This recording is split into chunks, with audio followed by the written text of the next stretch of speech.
All right, well, thank you guys for coming out. My name's Mike Martin, and I'm the host of a podcast called Project Mindfully Outdoors, as well as a wilderness meditation guide. And before we get into it, I want to thank you guys for being part of my journey to doing things each time that I get up and I talk to people, I get the opportunity to work on that. And I feel like anxiety is something that we all have in common, especially through talking to people on the podcast. We all suffer with anxiety and ends up making us disconnect and seek out distractions. And the reason that we're doing this class is to kind of answer that question: how do we accumulate more mindful moments within our life? And a lot of that comes through the art of meditation, learning how to be present. And one of the stories that really helped me became inspirational in my life is a story from a comedians about this guy named Isabel. And his parents, they went through life trying to have a child, and it took them years to finally they had just this one child. And throughout his life he was very just plain, just like each of us. Put his head down and did what he had to do, learned how to go through life and how to make a little bit of a way. But it was interesting because as he walked through the village, nobody acknowledged him. It was as if he was just unseen. He never got invited to a war council. He never got an eagle feather. And, later on in life, when his parents passed away, the fear was that he'd never get a wife. Eventually he did. And eventually, together, they had a dog. He turned out to be everything that he was. She was popular. She was well known. She did a lot of good things. And it made him feel even more insecure. And because of that, he started really spending time in nature. He spent a lot of time on the trails and really got to intimately know the land. And he'd come back from one of his hikes, and all the men of the tribe had gone off on a war party. They had gone off straight to their village. The next day, uh, one of the scouts came, returned, and he mentioned that there was a rival war party coming at their village. Obviously, with just the older men, the women, and the children on how they were not going to be able to defend themselves very well.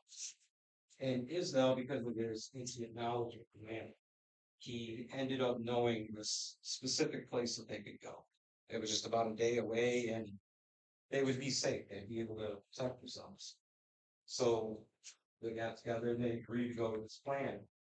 And the next day they set out.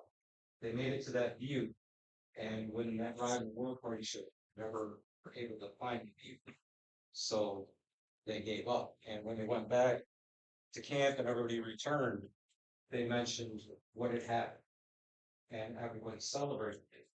They finally figured out who he was. They gave him a new name, which was Good Trail, because he knew all good trails and his life had taken turn. And what I do with my work is I help people to unlock these tools that are going to set them on a new trail, teach them to be present, teach them to really understand who they are and how to really apply that to the people that they love in your journey.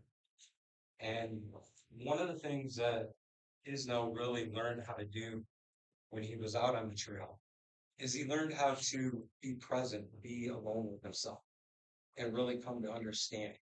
And that's what meditation really helps us to do. One of the easiest tools in meditation to get things going and come center to yourself is to do what's called a body scan. And that's actually the first practice that I want to walk everybody through. And actually, I'm going to go ahead and do it with you. So whenever you're ready and you feel comfortable, you can go ahead and simply close your eyes. And as you close your eyes and you bring yourself here, go ahead and notice your breath. Sometimes it may take inhaling and exhaling deeply a few times to get there. But as you start to bring yourself there, go ahead and notice where you feel your breath the most. Sometimes it's in your diaphragm with the expansion of your diaphragm and the retraction. Other times you're going to feel that closer to your nose. Maybe you'll feel the inhale and the exhale through your nostrils, or you'll feel it just underneath your nose. Other times, that's going to be within your lungs. But wherever it is, just go ahead and sit with it for a few minutes.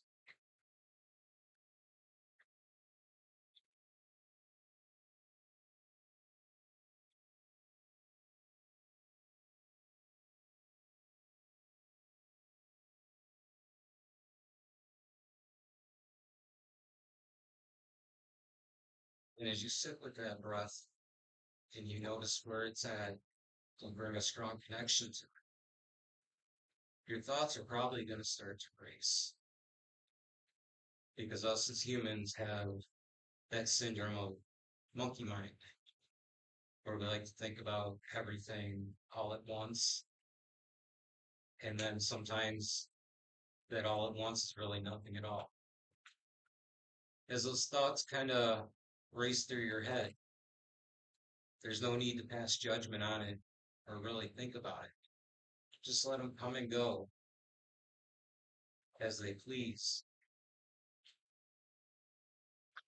And try to bring your attention down toward your feet, where you feel the support of the ground beneath you.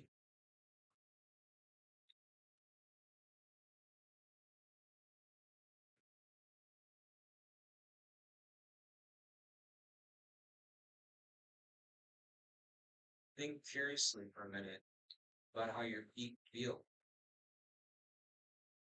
Try to really tap in to that connection with the ground beneath.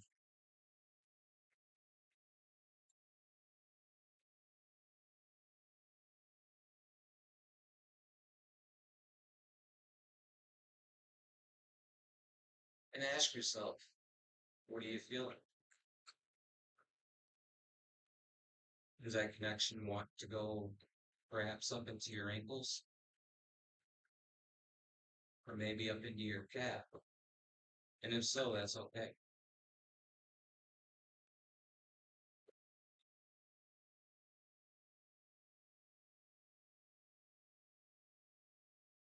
Because our biggest goal here is to let that connection and that relaxation that it brings travel up your body.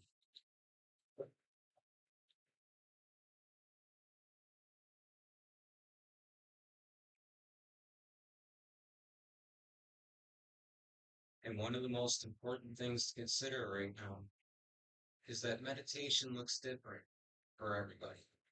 So no one in this room is doing that meditation wrong. You can let go of that self judgment and just feel that relaxation moving further up your body, perhaps into your diaphragm and your stomach, or maybe it's gone all the way to your shoulders by now. And if it's still sitting in your knees, that's perfectly okay too.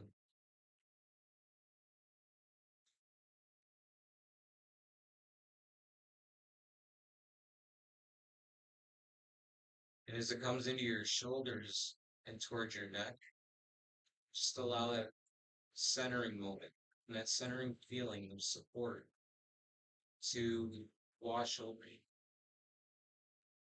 while you're gently letting go of your thoughts.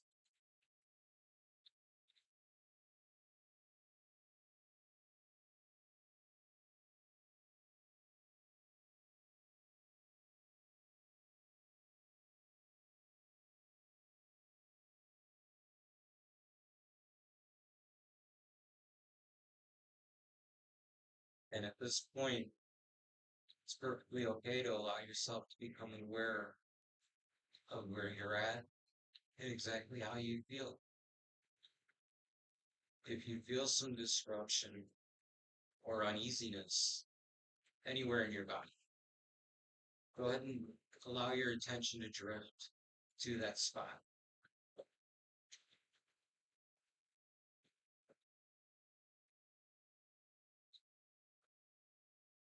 And as your attention goes to that spot, go ahead and bring with it a little bit of childlike curiosity. Explore it. Think about why it could be there. Perhaps it's stress and tension of something that is pressing, or it's something that you need to work through a little bit deeper. And go ahead and allow that process to work its way through.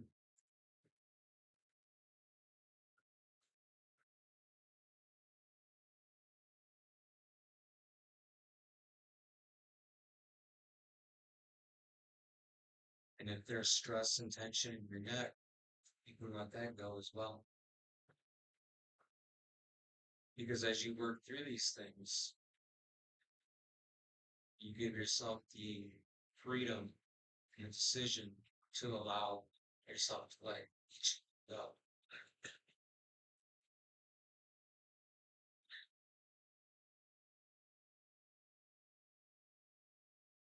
I'd like to let you just sit with that for just a few minutes and work through wherever those pressing tensions may be.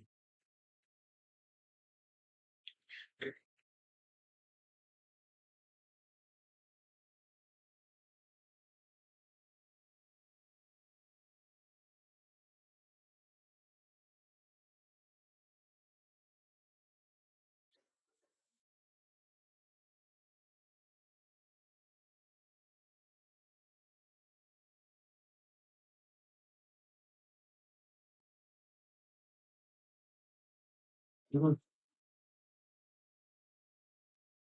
And whenever you're ready, you can bring your awareness back to this moment and open your eyes.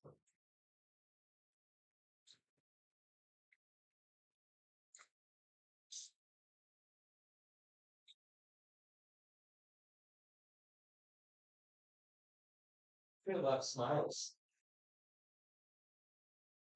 That's one of the coolest and funnest parts about meditation, especially when you sit down in a group and really take the initiative to open up your heart and allow yourself to experience it. Is you realize that not only can it be joyful, but it's practical. It's something that we all, in one way or another, do.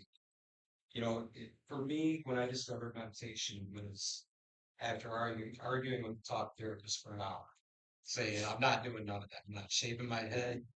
I'm not going to sit and go, I'm not even going to buy a 1988 chance. I'm just not doing it. And then I went out back and I took my nightly crossbow practice. And I realized I'm doing every single thing I started. I'm sitting, I'm thinking, controlling my thoughts, slowing my breathing, and all that equals hitting the bullseye. We all have hobbies, and in each one of those hobbies, we have that Zen feeling, thought. So if we bring it into something like this, where we start to apply it, it really can become transformation. And the reason that I do it, present it the way that I do, is there's something special about a campfire. It removes all those stigmas. It removes all those racing thoughts and the uncomfortableness, especially the stuff that with the holiday season coming up, we're all going to deal with. Being around people that we don't necessarily want to talk to, and all the different judgments and things that these people project on us and we project on them. We think about the serenity of just being present in the moment. We realize that that decision to build those stories doesn't necessarily need to be taken. We have the decision to actually apply ourselves to what it is we're doing. And there's another meditation that I really enjoy doing that revolves around the idea of controlling those thoughts and all these different stories that we do. And the reason I really enjoy this meditation is because every day and every night when you go outside, there's cloud above us. And those clouds move based on the jet stream, which is controlled by Mother Earth, right? And the cool thing about it is when you bring and you close that scope down to each of us, we realize we have that exact same power within us that Mother Earth has. We have a visual link. And in this meditation, we're going to talk about clouds.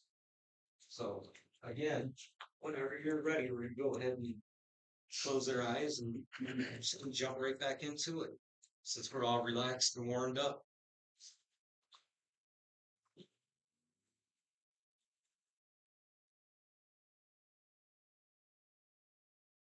And this is probably where that monkey mind may be racing. And if it is, that's perfectly okay. And that's what we're going to talk to right now is the monkey mind and our ability to tell stories. Because our greatest gift is to be the storyteller.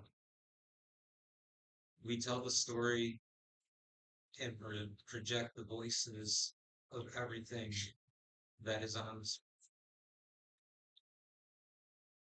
And through this meditation, we will look at the vocabulary that we utilize to tell those stories, to remove all the stigmas and apply it in a way that really speaks to our heart. It really makes us feel full and happy. So we're going to take just a few minutes to center and bring ourselves back into this present moment. And as we do so, I invite you to think of a bright blue summer afternoon where there's just a few clouds that are dancing through the sky.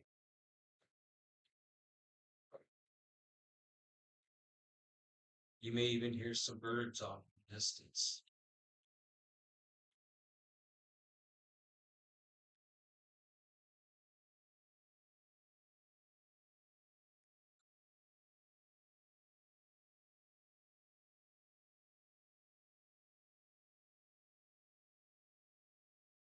Now, those clouds that are dancing around in the sky, they represent our thoughts.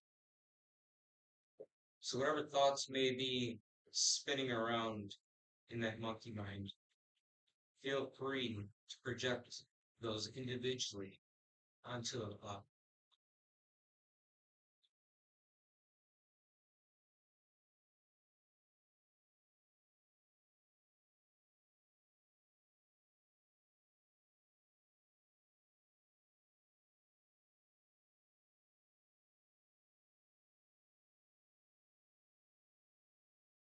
And no matter what the weather looks like or feels like, those clouds that we see overhead, they're always moving because of that jet stream, because of the touch of Mother Earth and Mother and nature.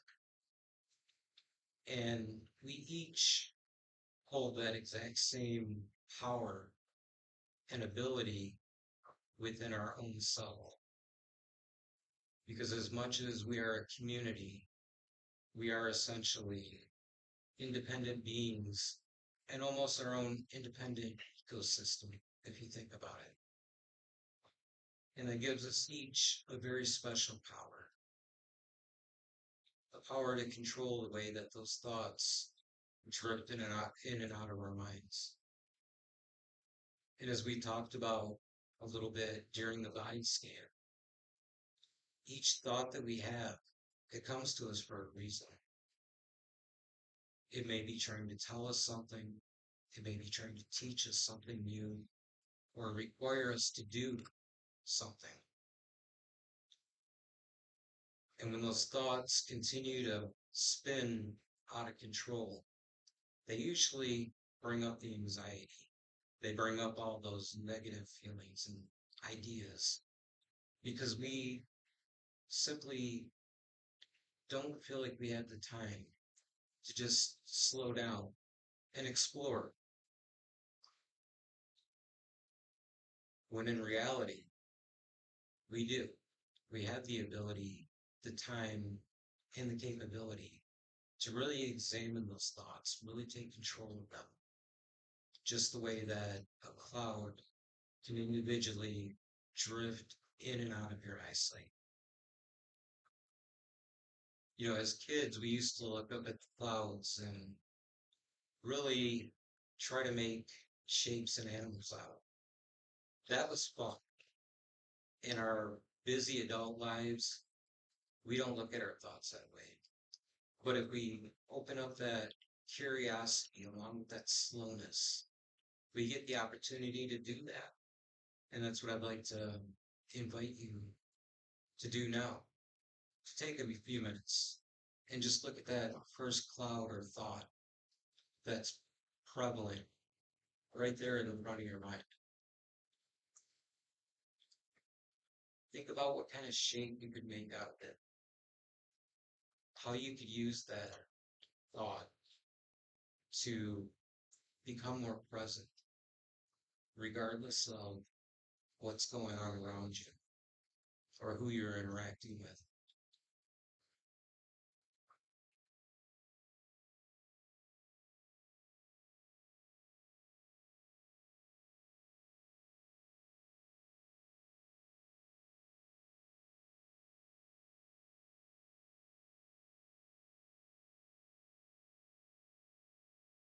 And when you're ready, just like the wind blows that cloud off into the distance and eventually brings a new one, you can do that with your thoughts. Let that first thought go and allow the next to drift in.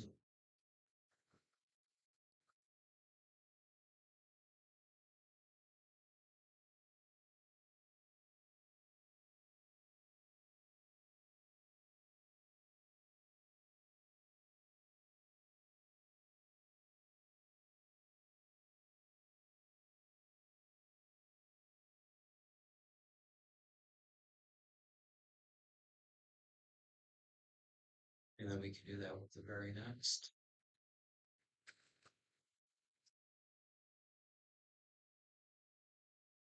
And again, through this process, allow yourself the grace of realizing that it's perfectly okay to feel, think, and do as necessary. Meditation is not always all about strictly the stillness or the pattern that someone else does. Meditation is about the pattern and the feeling that works for you. So allow that thought to kind of attach to the next cloud that comes to the forefront of your brain. And see if that helps to make that thought feel a little less stressful or intimidating.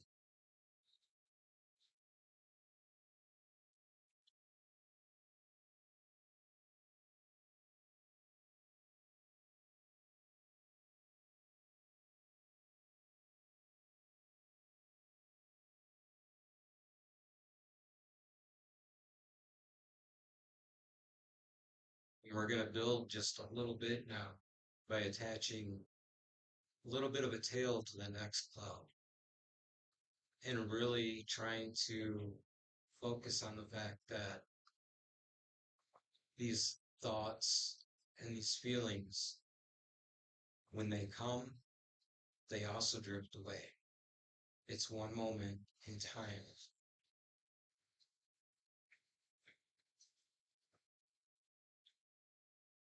And I feel like that brings a little bit of confidence out of us when we think about it from that perspective. The way that these clouds or thoughts come to us, regardless of what they look like, but they also drift away. So it gives us the opportunity to look at the fact that we can weather the storm, no matter what it may look like. And sometimes on a physical level, that confidence gives us the ability to easily go up the hill just as easily as we can walk down the hill.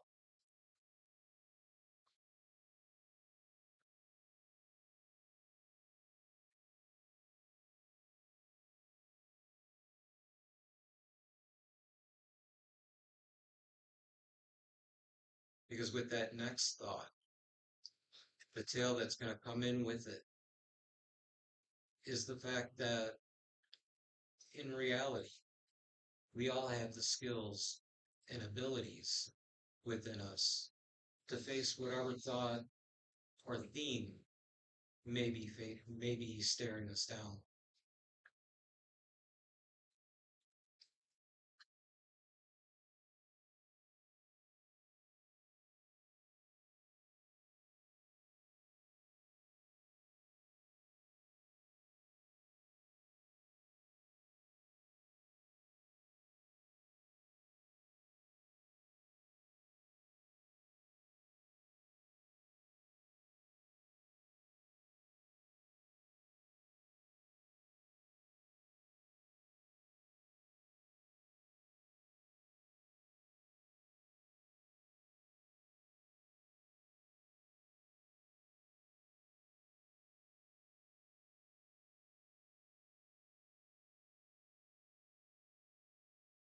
And as we come back into this present moment and we start to transition back into the next steps, just remember the fact that this space that we're working on creating for ourselves is one that we can always return to and visit no matter when it is that we need it.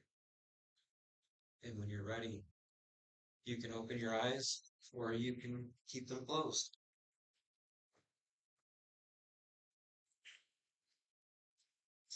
And I think that exercise in itself, it really opens us up, makes us kind of feel very vulnerable inside. And I know from my experiences that vulnerability, it really brings out this idea that I've got to explore who I am and where I've been. A lot of us in today's world, we live in kind of like survival. It's strictly we go from A to B. We're building a camp as far as just building a shelter. Maybe we build a fire, and that's all that we think we can really do because we've got to stay in tune with where we're at. But the reality of it is, as we build that shelter and as we build that fire, we're doing so with the resources that are around us. So if I go and I build a lean-to out of sticks and twigs and logs that I find, that's going to get me through the moment and I'm going to feel happy because I'm going to survive. But then I go find some more and I put that fire together. It gives me the opportunity to start to move out and realize that when I look at that shelter, I probably could move. And we do the same thing with life. We make decisions based off of where we're at and the things that we think we know at that time. Then when we move forward, we look back and we have regret. We really feel like we could have done something about our past. You can't change it. We hold on to the idea that I'm going to blame myself for what I did. And I know I've struggled a lot with that. A lot of people that I've talked to on the podcast have also experienced those things. And we've kind of thought about it a lot and looked at another great visual reminder that we all see every day. And that's when we go to the store to look at the strawberry. The strawberry is actually a heart. And a really, really good Aboriginal story about it and the idea of self-forgiveness was a long time ago. There was two brothers that as kids they would go and they would play on this mountain that they were told not to play in. And every day they would go and they would do this. Eventually, one day, one of the brothers fell off the mountain to his death, and the other brother felt extremely guilty. He held that guilt forever and ever and ever. He'd go back to that same exact spot every day, and he would beat himself up endlessly that, he's alive and his brother's not. And then one day, as an adult, he went to that spot, and there was a huge strawberry that had grown overnight. And when he sat down, instead of beating himself up, the thought came to him that it was a message or a sign from his brother that he had forgiven him and that he in turn should forgive himself. And the biggest thing about that is he realized, as a kid, we get caught up in the idea of mischief. So, I'm doing what I can do with the skills and the ability that I have or the vocabulary. And eventually in life, he understood that his brother forgave him, so it's okay to forgive himself, to look at it from a different point of view. And Carrie, if you can get the sticks and pass them out. When I take people out on a hike, there's a very, especially even when I do it myself, there's a very powerful little ritual that we go through. And that's picking up a hand of something and visualize it, just like that strawberry. And kind of projecting our thoughts, our feelings, whatever it is that we may be holding on to that we really don't need to because it doesn't serve us anymore. And we let that go. And the way that I developed that was there was a really cool story that I had heard about the bus driver. Who every day on his route, he would pick up almost the exact same people. And he loved people. He hated seeing himself. So he would go through his route and he'd do a little bit of play acting. And in this play acting, as he dropped people off, he would mention to them, when you leave the bus, I'm sitting here.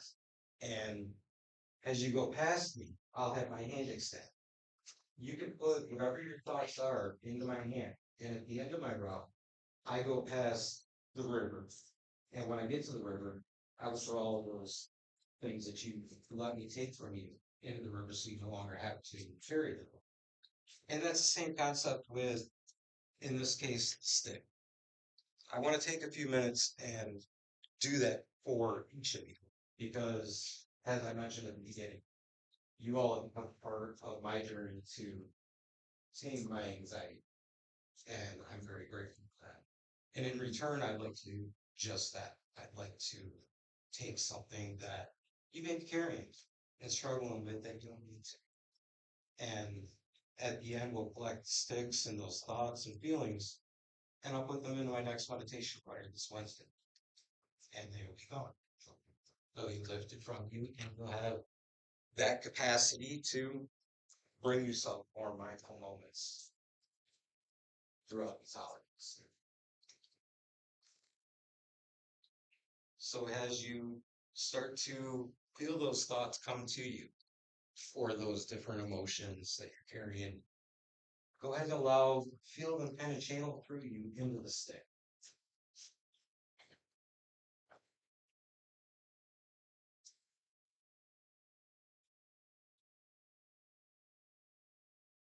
And it can be whatever you're feeling. It could be something from the past that maybe you're struggling to let go of. It may be anxiety. It may be some sort of fear of the unknown. Whatever it is. There's no sense of judgment here. You don't have to share it with anybody.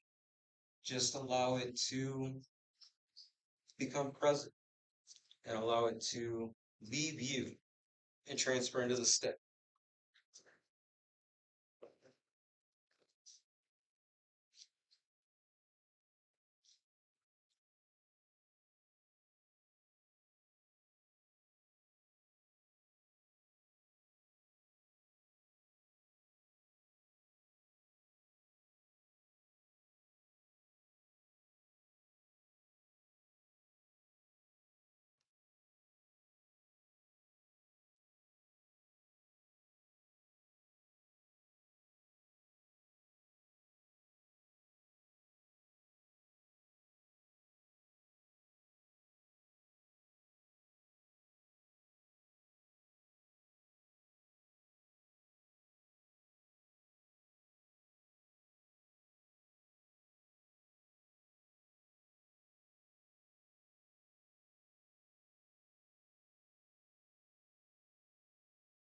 just like that bus driver, I'm gonna go around and you can place your thoughts in the stick into the bowl.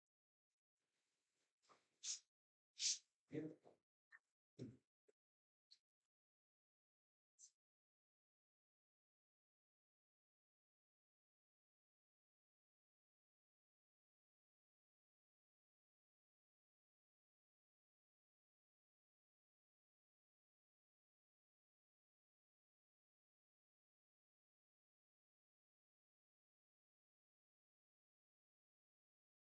Yep.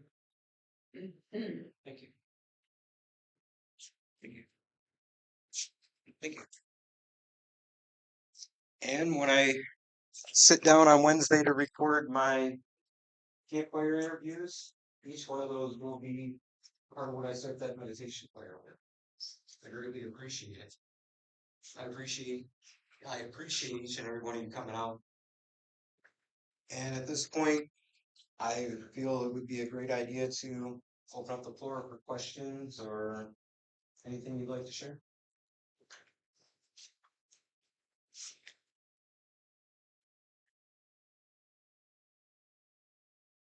Sure. Can you host any more? Absolutely. How often? So, the next one that I'm hosting is at the Detroit Wildlife Refuge, and that's December 15th.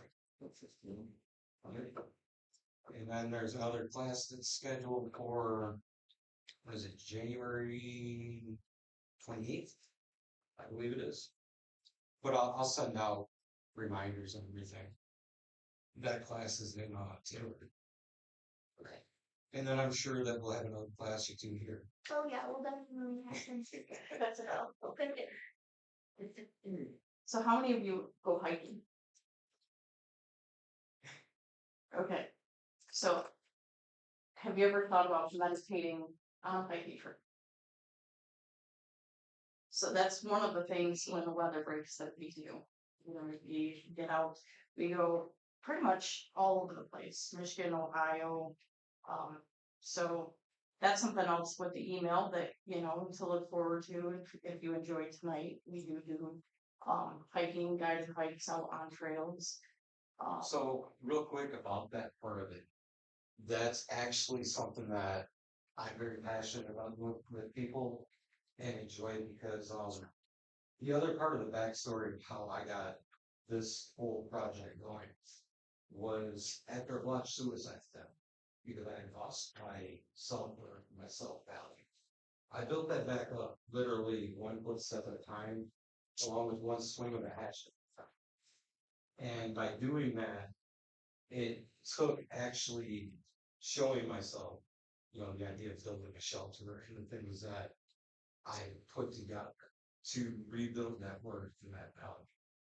You know, a lot of this is kind of outside the normal realm of thinking when it comes to meditation or, any kind of like self-help or self-growth and development. But the reason that it is so effective and so, easy going is the fact that it jumps on the tagline of adventure. A lot of us think about these journeys of healing, growth, discovery as work. And a lot of us avoid wanting to do the work. That's why it never really becomes much. So when you put that tagline of adventure, you actually get out there, you realize that it's fun. And then all these other things are happening in the background. And that for me was kind of like the idea of really making effective changes, building that self-worth, that self-value, finding purpose. And that was a lot of what, in the beginning when I shared the story about Isdal, that was a lot of what those times on the trail actually getting out intimate, knowing the land.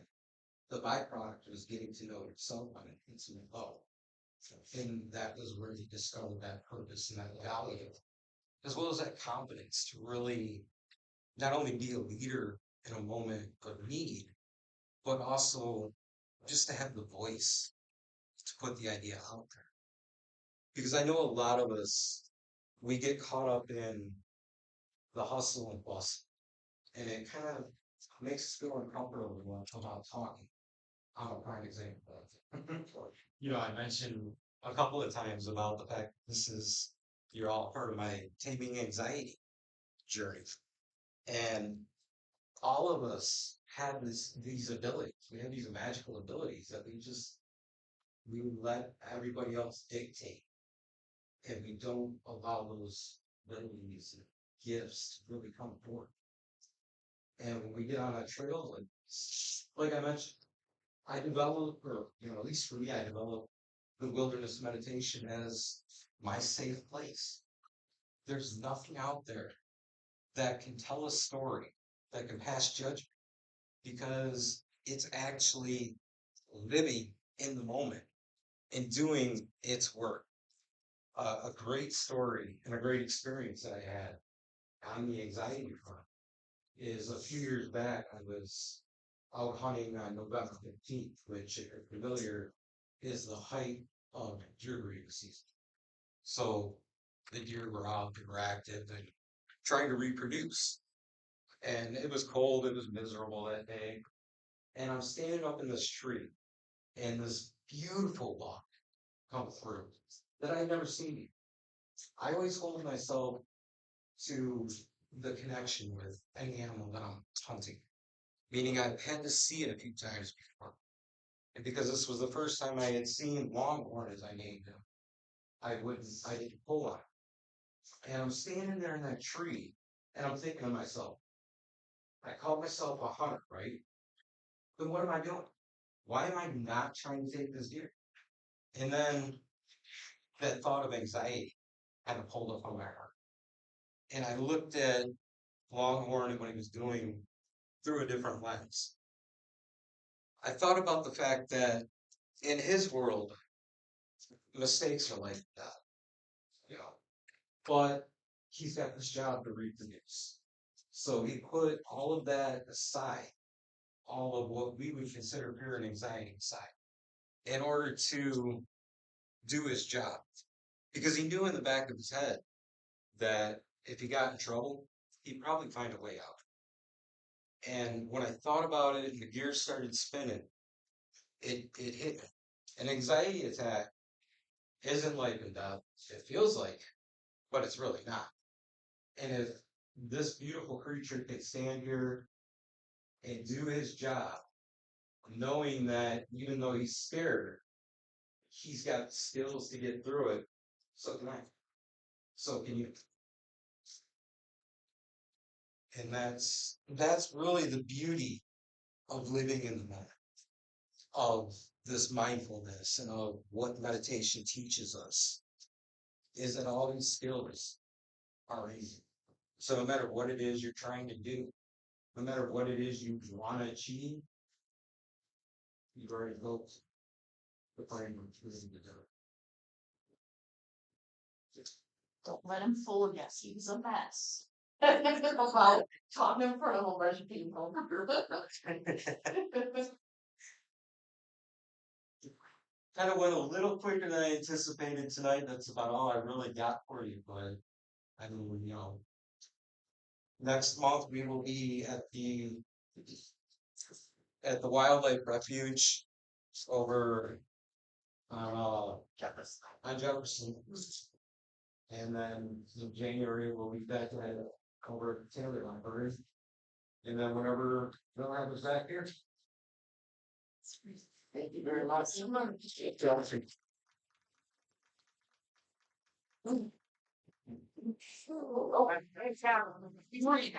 sorry about that. Hi, the rest of me, I do this. This is my card, and then actually